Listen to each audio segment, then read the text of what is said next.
আসসালামু আলাইকুম। আজকে আমি কি করব? ভাত খাবো।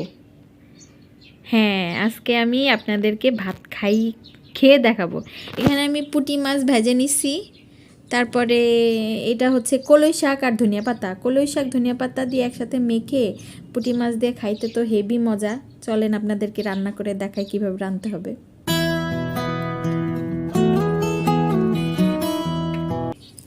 তো এটা ভাজি করার জন্য আমি এখানে কিছু কাঁচামরিচ নিয়ে নিছি।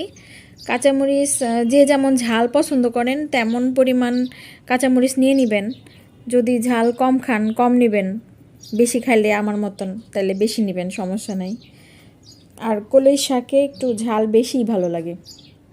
তো এগুলাকে আমি ডিম ভাজির জন্য যেরকম করে কুচি করে নিতে হয় এরকম করে কেটে নিচ্ছি। তারপরে এর সাথে দেব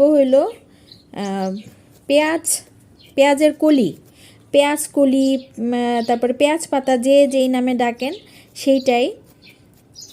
তো আমাদের গ্রামে হচ্ছে এই পেঁয়াজ পাতা বা পেঁয়াজ কলি এটা দিয়া হচ্ছে কলই শাকটা রান্না করে। এভাবে রান্না করলে খুব ভালো লাগে। আপনারা এর জায়গায় পেঁয়াজ দিতেও পারেন, কোনো সমস্যা নেই। যদি এটা না থাকে পেঁয়াজ দেবেন। আর এইটাও সবুজ, শাকটাও সবুজ, যার কারণে আমি এটা দিতেই বেশি পছন্দ করি। যাই হোক, এগুলো একটু পাতলা পাতলা যতটা সম্ভব পাতলা করে কেটে নিতে হবে। তা আমি এগুলো কেটে নিলাম। এখন দেখেন, এটা হচ্ছে কলই শাক। তো কলই শাকটা কাটা খুব কঠিন। যারা হচ্ছে একটু খুব মিহি করে কুচি করতে পারেন তাদের জন্য সুবিধা হবে। এই শাকটা যত মিহি করা যায় তত ভালো।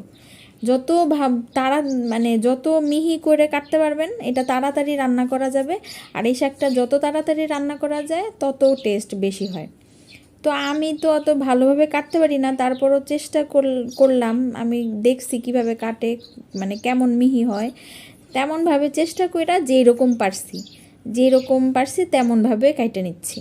তা আমি এই রকমের যেই মোট নিছি এই রকমের 4-5 মোট শাক এখানে আমি কাইটে নিব। 4-5 মোট শাক আমার জন্য এনাফ। আপনারা যদি শাক বাড়ায় নিতে চান সেক্ষেত্রে ঝাল, পেঁয়াজ বা পেঁয়াজ কলি এগুলো বাড়ায় নেবেন। তো আমি শাকটা কাটে নিছি। এখানে দেখেন, আমার কাটার পরে এটা হচ্ছে সেই পেঁয়াজ কলি। এখানে আমি একটু আদা নিচ্ছি, আদাটা একটু ঝিরি করে কাটে নিচ্ছি। তো এইটুক শাকের জন্য ওইটুক আদাই যথেষ্ট। তো আমার 4-5 মোট শাকে এইটুক কাটার পরে হয়েছে। আর এখানে সেই কাঁচামরিচ। তো রান্না করার জন্য প্রথমে আমি এখানে সয়াবিন তেল দিয়ে নিলাম।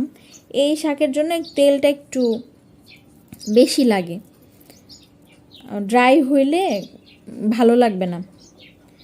তো 4-5টা শুকনো মরিচ এইভাবে লাল হয়ে যাওয়ার পরে আমি এখানে ফোড়নে প্রথমে আদা দিব। যে আদাগুলো কেটে রাখছিলাম সেই আদাগুলা, এই শুকনো মরিচগুলো এরকম লাল হয়ে আসলে তারপরে সেই আদাগুলা দিয়ে দিব। তা আদা যে লাল করে ভাজতে হবে তা না, আদাটা একটু সেদ্ধ হওয়ার পরে হালকা লাল হইলেই হবে।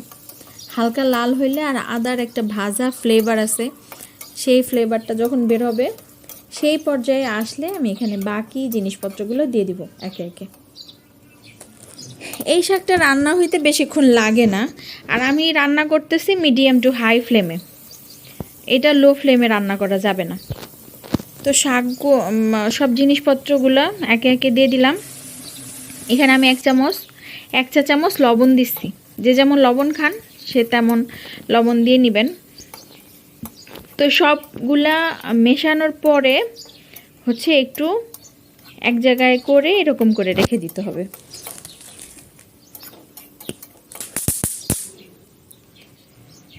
এরকম করে রেখে দেওয়ার পরে আপনারা খেয়াল করবেন একটু পরে 1-1.5 মিনিট পরে এটা ওই পেঁয়াজ কলিগুলো থেকে পানি বের হবে। শাক, পেঁয়াজ কলি এগুলো থেকে পানি বের হওয়া শুরু করবে। যেই পর্যায়ে যে এরকম পানি বের হওয়া শুরু হবে সেই পর্যায়ে আমি নিচের শাকগুলো উপরে আর উপরের শাকগুলো নিচে দিয়ে দিব।